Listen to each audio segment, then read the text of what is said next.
Can you truly separate the art from the artist? This dilemma in question is something that we all will have to face at some point in our lives if we are an enjoyer of the arts. And in this video, I have 3 controversial topics and case studies for us to go over to see if we can get to an answer of this question. Our first case study takes us to the world of music, to an artist that once inspired me and many people greatly. That artist being Kanye West. Sadly, most people know Kanye nowadays for his antics, but sadly, he once was a beloved figure in the hip-hop and black community, from stating what was on his mind to making music that touched our heart. It just feels so long ago when Kanye used to get on TV that everyone would just cheer and be so happy to see him, because most people saw him as an underdog. Take for example when 50 Cent had Kanye West in his scopes and they had a friendly beef on who was gonna get the #1 charting album, and whoever lost had to retire from rap. Unluckily for 50 Cent, that's when Kanye West dropped the Graduation album, one of his best albums in my opinion. But luckily for us, 50 Cent is always a jokester and we still got both great legends. But at the time in the 2000s, people thought this was real, that they were gonna really lose Kanye. So they showed out and supported and stood by their artist. But sadly, that same sentiment is hard to stand by as Kanye has changed through the years, which made many people, including Kanye, think that he was in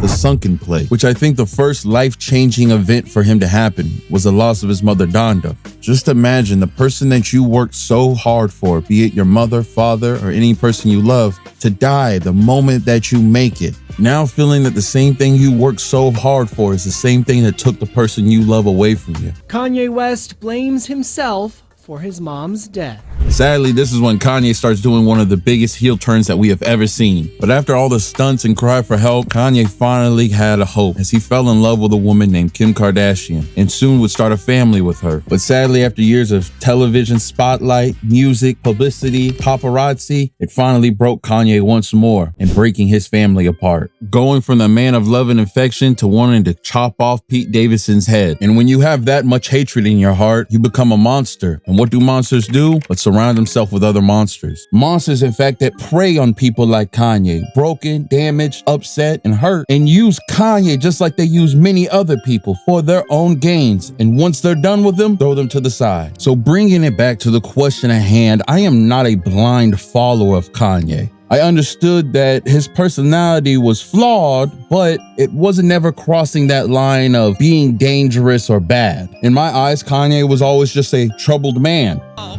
man, Kanye West! And his music shows and reflects that. But now when we look at the Kanye from old and we compare that to the Kanye of new, I do love Hitler.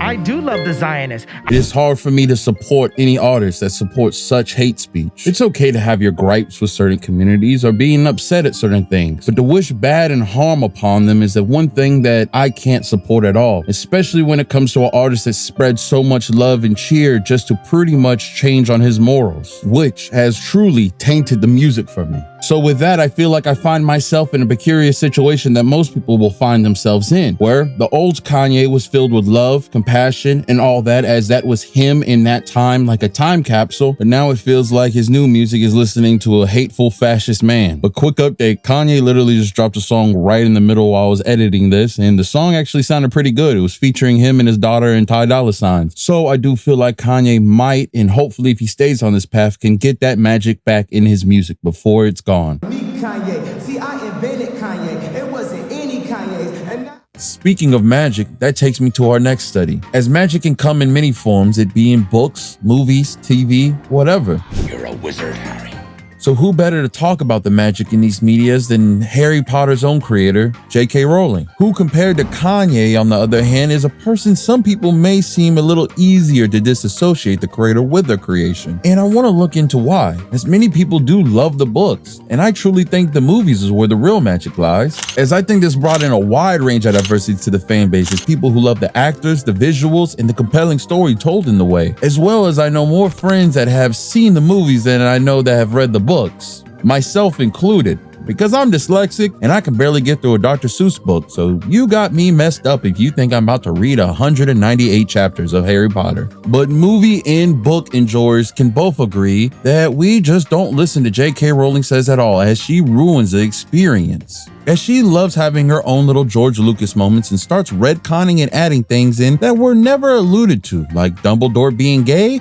Voldemort having a kid, or Hermione was black the whole time? Okay, JK. Now, saying all that, it's nothing wrong to want to add more diversity to your characters. I think most shows should. But like me and most other people, that we don't like fake love and being pandering to. Just so someone can feel like they're a good person because they're quote unquote inclusive. Especially when it's something so fake that it easily can be pushed on, as she shows through a series of transphobic tweets. Now making the same group of diverse fans and even most of the actors not even want to associate her with her own work. This being a way how some people do disassociate the art from the artist, as some people take the wizarding world into their own hands, having plays that are strictly LGBT community people running them, from fan arts to people doing self-inserts and more, showing that they can make their own world without the artist and that they have love for these characters even though that same love is not to JK. And as people don't like her, people don't also wish bad upon her like they do with some of the other crooked, messed up people in the industry, from the Harvey Weinsteins to the Amber Heards to the Kevin Spaceys. Now for our third and final case study, as Kanye shows how a creative mind can go crazy and how J.K. Rowling can push fans away, but they can still create something. But even though that what both creators have done is bad in different ways, we still know that there is room for them to find redemption and better themselves. But what happens when the creator has done something so heinous that there is no redemption to be had, even though they have pushed a whole media forward just to ruin their legacy? And that would be the creator of Rurouni Kenshin, Nobuhide Wasuki. As I feel like this creator is a great highlight of people who will and won't support someone no matter what. Just like how some people will never listen to Chris Brown even though Rihanna forgave him long ago, or how some people will still blast R. Kelly to this day. It is because of the nostalgia, the memories, and the ties they have with these creations at the moment they first seen them. And asking many people to break those bonds is hard for them. So for me to relate as much people as possible and try to come to an understanding and finding a middle ground with everyone, I think it's best for me to tell you my story and my journey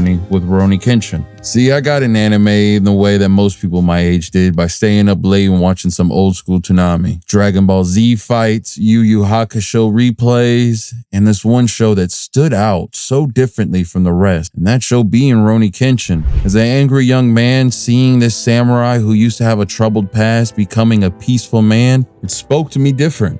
It made me want to better myself and think that violence wasn't the only option. It should only ever be used as a last one. And the show hooked me from the moment the intro would play to the show end. I would never try to miss an episode until I just got older and got into more animes. Eventually, never even got to finish Rurouni Kenshin at all. So I promised myself when I got older that I would finally look it up, buy the DVDs, and finish it.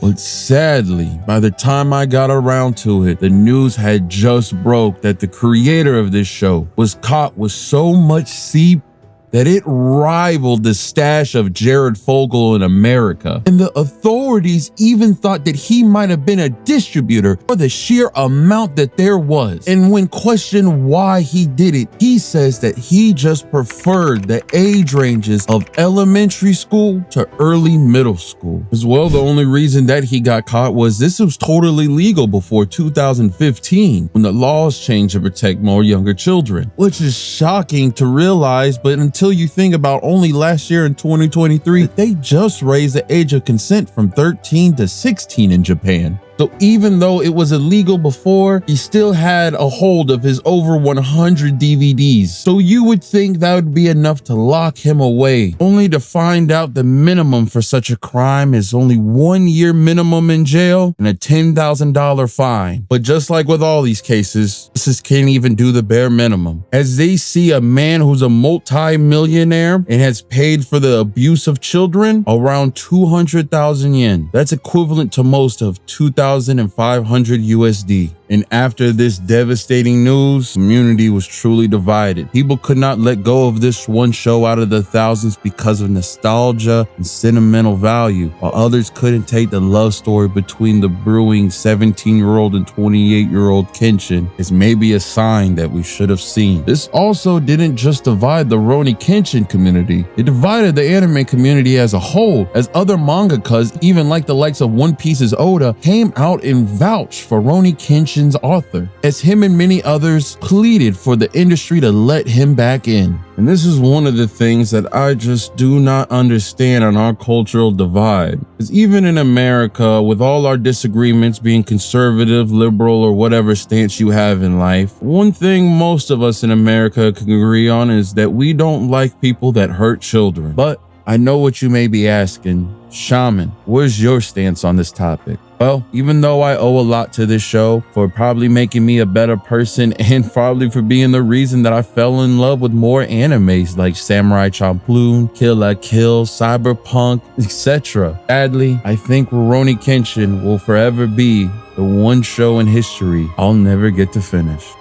So as we reach the end of this video, I do find myself perplexed as a creative myself. I feel like even if someone doesn't like me, I hope that my characters' music and creations would still reach them in some way. But as creators, we have to understand our actions have consequences. So if that consequence is people not enjoying our art and our art disappearing and fading into nothing, that comes with the territory. So to answer the question in the beginning, can you separate the art from the artist? I can't answer that question for you. You have to draw that line in the sand for yourself. Know if you're just enjoying a broken person or funding a monster. But I do not want to leave you astray and want to give you some words of wisdom, as I understand that it's hard to navigate through these ethical dilemmas. So for you and others, you just have to try to strike a perfect balance of holding the artist accountable and enjoyment, as you should never be a blind follower to anything, because you will lose a sense of self. Think that everything is good or bad and not understanding that there are blurry lines in between, because not everything is black and white.